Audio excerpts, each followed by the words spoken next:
घर बसा नहीं लुटेरा पहले ही हाजिर। মা মাছের প্লাস্টিক খোলার আগেই পুচি আর পুচির মেয়ে চলে এসেছে মাছ খাওয়ার জন্য। সকলে কেমন আছেন? আশা করি খুব ভালো আছেন। শুরু হয়ে গেছে নতুন একটা দিন ও শুরু করতে চলেছি নতুন একটা ভিডিও দিয়ে। আমাদের এখানে সপ্তাহে 2 দিন হাট বসে। আমি চেষ্টা করি যে কোনো একটা হাট থেকে সারা সপ্তাহ সবজি বাজার মাছ বাজার দুটোই করে নেওয়ার। গতকালও তাই করেছি। 3 রকমের মাছ নিয়ে এসেছি আর আজ তার থেকে 1 রকমের মাছ দিয়ে আপনাদের সাথে শেয়ার করব দারুণ একটা রেসিপি। এই দিন বাজারে যে যাই নিয়েছি জানি না কেন সবই বেশ সস্তা সস্তা লাগে। এই যে এই গাং মোরলা মাছ অনেকেই চেনেন অনেকেই খেয়েছেন। এটা দিয়েই আর শেয়ার করবো দারুণ একটা রেসিপি। আর মা সমস্ত মাছ ধুয়ে বেছে রেখে দিচ্ছে সারা সপ্তাহের জন্য।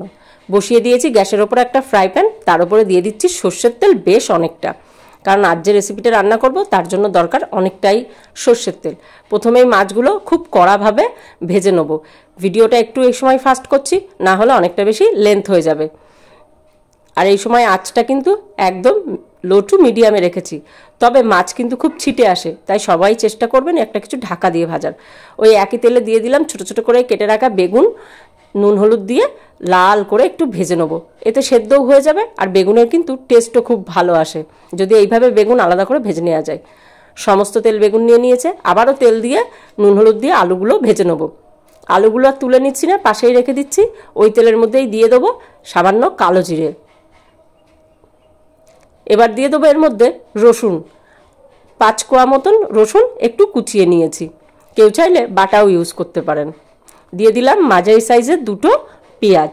আজকের রান্নাটাতে কিন্তু তেমন জল ব্যবহার করব না, পুরো রান্নাটাই তেলের ওপরে হবে। দিয়ে দিয়েছি 4টে কাঁচা লঙ্কা।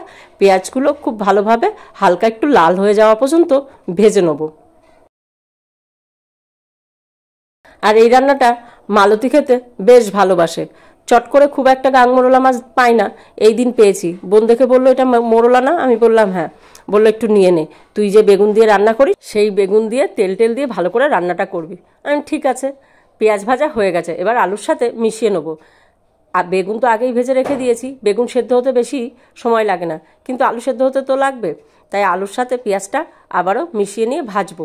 দিয়ে দিলাম ছোট সাইজের 2টো টমেটো। আবারও একটু টমেটোটা সেদ্ধ হয়ে যাওয়া পর্যন্ত একটু ঢাকা দিয়ে 1 মিনিট মতন রেখে দিয়েছিলাম। আঁচটা কিন্তু এই সময় থাকবে লো টু মিডিয়াম। দিয়ে দিলাম আদা বাটা, স্বাদ মতো নুন, দিয়ে দেবো হলুদ, জিরে গুঁড়ো ও ধনে গুঁড়ো মিশিয়ে 2 চামচ। দেবো সামান্য লঙ্কার গুঁড়ো ও কাশ্মীরি লঙ্কার গুঁড়ো একটু রঙের জন্য, কারণ আজকের রান্নাটা একটু তেল মশলা দিয়ে বেশ জমিয়ে রান্না, তার জন্য একটু মশলা তো দিতেই হবে।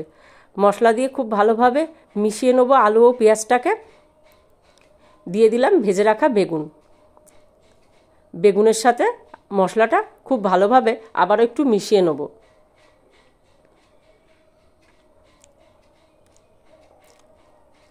দিয়ে দিলাম সামান্য একটু চিনি। এই রান্নাটাতে কিন্তু একটু মিষ্টি লাগে, না হলে স্বাদটা ঠিক বুঝতে পারবেন না। আর এই দিন বাজারে গেছি, যাই নিচ্ছি যাই না কেন সবই সস্তা। বেগুন নিয়েছে মাত্র 10 টাকা কিলো, একদম ফ্রেশ বেগুন, কোনো পোকা টোকা ছিল না। টমেটোও নিয়েছে মাত্র 10 টাকা কিলো। ঢাকা দিয়ে 3 মিনিট মতন ভালোভাবে কষিয়ে নিয়েছি, জল বেরিয়ে গেছে। এইবার এর মধ্যে দিয়ে দেবো ভেজে রাখা মাছগুলো। আর মাছটা একটু কড়া করে ভাজতে হবে, কারণ বেগুন আর আলু যেহেতু সেদ্ধ হয়ে গেলে নরম হয়ে যায়, তাই মাছটা যদি একটু নরম ভাজেন মুখের মধ্যে কাঁটা বাঁধবে। এই ধরনেরই একটা রান্না খেয়েছিলাম আমি পাহাড়ে একবার, যখন দার্জিলিং গেছিলাম। দিয়ে দিলাম খুব সামান্য একটু জল, দিয়ে এটাকে হালকাভাবে মিডিয়াম হিটে এটাকে 2 মিনিট ভালোভাবে ফুটিয়ে নেব, যাতে জলটা ফুটে বেগুন আর আলুর সাথে সুন্দরভাবে মশলার সাথে মিশে যায়। হয়ে গেছে 2 মিনিট। এবার ওপরে একটু গরম মশলা দিয়ে দেবো আর দিয়ে দেবো ধনে পাতা। এই সবজিটার সাথে কিন্তু পেঁয়াজ কালিটা খুব ভালো যায়। কেটে রেখে দিয়েছিলাম জানেন তো, ভাজতে ভুলে গেছি আর ভাজা হয়নি। শেষে দেখলাম যে এর মধ্যে দেবো, যাক দেয়া হলো না। তবে এর সাথে পেঁয়াজ কালি দিয়ে করলেও কিন্তু এই শীতের সময়, এখন তো শীত নেই কিন্তু ভালো লাগে এই ওয়েদারে।